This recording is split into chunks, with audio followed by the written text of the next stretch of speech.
In breaking news, just as we expected off of Donald Trump's Tuesday executive order to try to block mail-in ballots from even being delivered to Americans and usurping the power of the states to control federal elections, we've got our first suit to block the executive order filed in Massachusetts by a group of public interest voting rights groups led by the League of Women Voters of Massachusetts, and brought against the Trump administration to block the executive order, finding that it violates the Voting Rights Act, the Privacy Act, the 10th Amendment of the United States, and the separation of powers, among other things. All good news here on MeidasTouch and on Legal AF. I'm Michael Popok. We've been waiting for it. I've been looking at my watch and my clock since Tuesday. On Tuesday, Donald Trump signed an executive order in which he declared that there'd be, as listed in this complaint, that there would be effectively a federal screening regime between the voter and the ballot box, putting the Department of Homeland Security to go get record data from the Social Security Administration about citizenship and voting, even though those two things don't go together, then use the Postal Service as some sort of Gestapo to stop ballots from being delivered to people. If you think this violates Article 1 of the Constitution about who controls federal elections, the states, or the 10th Amendment that gives power to the states about everything that's not provided for in the Constitution to the federal government, you'd be right. And now we're going to have a Massachusetts judge, hopefully do what Judge Kohler-Catelli did just last year. You might be thinking this is deja vu all over again, or Groundhog Day. Didn't Donald Trump do this last year? Yeah, he did a version of this last year with citizenship requirements and penalizing states if they didn't use voter ID. And Judge Kohler-Catelli said, no, you cannot do that. And on similar grounds and similar blueprint, blocked that executive order. I assume that's exactly what's going to happen here in Massachusetts. I'm so glad you're here. While I've got your attention, 1 second. We are up for the Webby Awards on two of our podcasts that I produce. One of them, The Intersection, my podcast on Tuesday nights for Best New Podcast in the News, and Legal AF, yes, for Best Podcast in the News, new and old, both being considered for the Webbies. This is your chance. This is a popular voice of the people, if you will. This is the People's Choice Award. In links below, you can vote for both podcasts over the next 12 days, and we'll find out if we're the winner. We're currently in first place in both with your help. Okay, let's get back to the mail-in ballot. Everybody's very concerned in our audience, as they should be, about mail-in ballots. There's been a lot of chatter about it over the last week or so. We had an oral argument at the United States Supreme Court just about a week ago that looks like it'll be bad for mail-in ballots in the following aspect: that the Supreme Court will likely, at least the 6 MAGA on the Supreme Court, will find that grace periods or extensions of time to allow the Postal Service to deliver a ballot as long as the ballot election is marked and stamped by Election Day, that those extended periods, 3 days, 5 days, 10 days, to still have your ballot count are somehow unconstitutional or a violation of a statute. So now you're going to have to make sure not only that you get your ballot, you register for your ballot, you fight through all these executive orders, you mark your ballot, you elect who you want, you stamp it by Election Day. It's got to be delivered by Election Day, likely.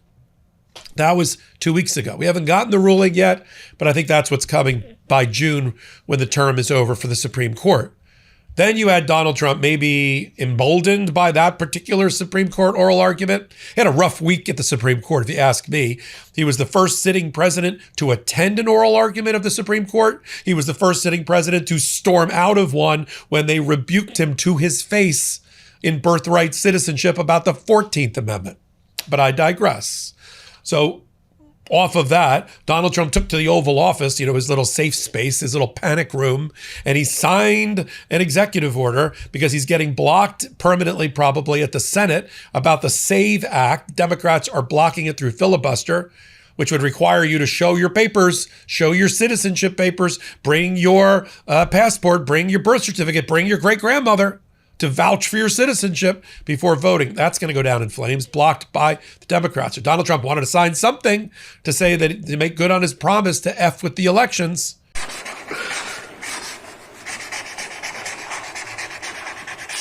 Okay, so that's a big deal. Very proud of it.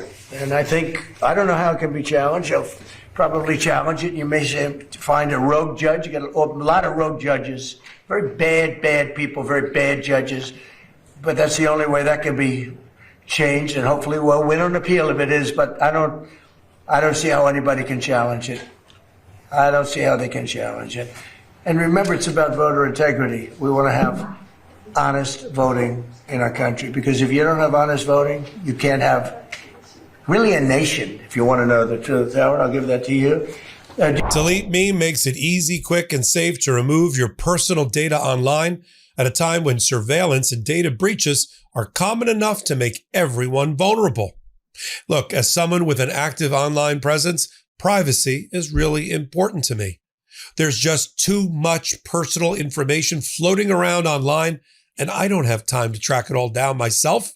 Delete Me does all the hard work of wiping you and your family's personal information from data broker websites. Delete Me isn't just a one-time service. Delete Me is always working for you, constantly monitoring and removing the personal information you don't want on the internet. Take control of your data and keep your private life private by signing up for Delete Me. Now at a special discount for our listeners, get 20% off your Delete Me plan when you go to joindeleteme.com/legalaf and use promo code legalaf at checkout. The only way to get 20% off is to go to joindeleteme.com/legalaf and enter code legalaf at checkout. One more time, joindeleteme.com/legalaf, code legalaf. Now, let me just give a historical background here. When we put together this great United States, and the big states and the small states got together and they feared a federal government being so empowered that it would be king-like, the way they compromised in order to come up with the Constitution and to put the states together and to appease big states like Virginia and New York and North Carolina and their fears was to say, fine, federal elections about the House, Senate, the presidency, states, you handle that. The feds won't handle their own elections. A separation of powers, if you will. A check and balance, if you will. And the states all said, hooray. I mean, this is my version. And they joined the union. Okay. That's my little 2-minute tutorial, like Schoolhouse Rock. And so the states have that power. And everything that's not given to the federal government in the Constitution was reserved to the states by way of the 10th Amendment. We talk a lot about the 10th Amendment in this administration because they're constantly violating state sovereignty, state rights, which is odd for Republicans, but that's what they're doing. So we got the new filing, which I'll put up on Legal AF Substack for you to read for paid membership. And what they're arguing is that they need an injunction and a declaration from this federal judge in Massachusetts. Hasn't been assigned yet, but it will be, and I'll come back and tell you about it. And that Donald Trump's executive order that you just heard him talking about is ultra vires, violates the Voting Rights Act, the Privacy Act, because they're using Social Security data you didn't give permission for people to be looking at for voting purposes, the 10th Amendment, which we just talked about. Let me read from the top of the complaint, starting on page 2. This case challenges an extraordinary and abusive assertion of executive power over the administration of federal elections, says paragraph 1. The U.S. Constitution assigns authority over federal elections to the states and Congress, not the president. Yet, on March 31, in an executive order, it unilaterally imposed sweeping changes to election procedures. This is not the first time, paragraph 2, the president has unlawfully attempted to usurp power over federal elections. He did the same thing in 2025, and that was found to be unconstitutional. So is this one. It targets the transmission and receipt of mail-in ballots seeking to commandeer and displace state election laws by executive fiat. It directs federal agencies to develop unreliable federal citizenship verification mechanisms, apparently on the fly. Just like an Elon Musk thing. He wanted that one grand database to put all of our information in one place. What could go wrong? Attention hackers. And that the United States Postal Service, I mean, God love them, but do you really want them in charge of policing who gets a ballot? To create its own list of approved mail voters and treat certain ballots as ineligible for delivery. In effect, by the way, you can go get your mail-in ballot, but I guess you'll have to hand carry it and skip the Postal Service. They then go through the Constitution. They talk about how all of this is ultra vires. Ultra vires meaning, a Latin term, meaning outside of the power, irregular. There's no express language in constitutional provisions, nor in statutes by the government, by Congress, laws that allow for this. And so this will now go up to this federal judge. It's going to be an emergency injunction setting, meaning we're going to be talking about a temporary restraining order being put in place, I think, by Monday or Tuesday. Could be earlier, but maybe it'll go Monday, Tuesday, because we're not mail-in balloting yet. So yes, there's an emergency, but it doesn't have to happen like in the next hour.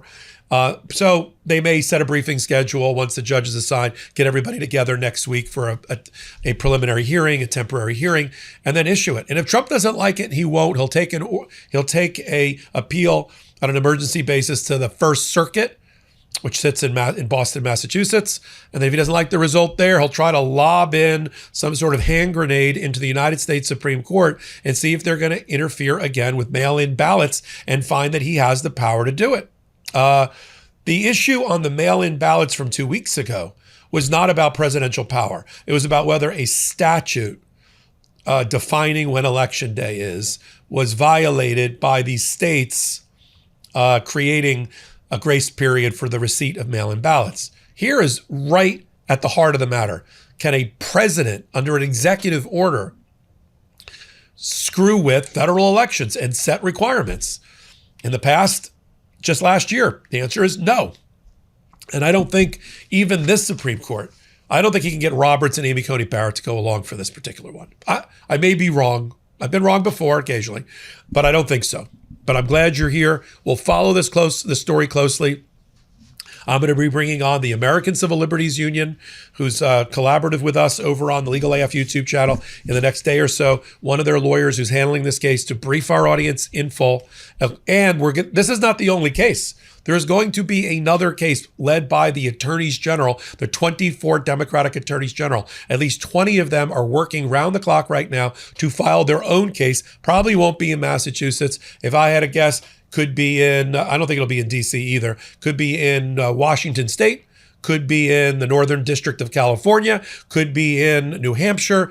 There's various places, Maryland, there's various places that are friendly, if you will, for this type of lawsuit. And I'm sure the lawyers for the attorney generals are working on that. And we'll get those lawyers to appear with us and brief our audience as well. That's why you come to Legal AF and MeidasTouch. So until my next report, thanks for the support for the Webby Awards. I'm Michael Popok for Legal AF and MeidasTouch. Can't get your fill of Legal AF? Me neither. That's why we formed the Legal AF Substack. Every time we mention something in a hot take, whether it's a court filing or a oral argument, come over to the Substack. You'll find the court filing and the oral argument there, including a daily roundup that I do called, wait for it, Morning AF. What else? All the other contributors from Legal AF are there as well. We got some new reporting. We got interviews. We got ad-free versions of the podcast and hot takes. Where? Legal AF on Substack. Come over now to free subscribe.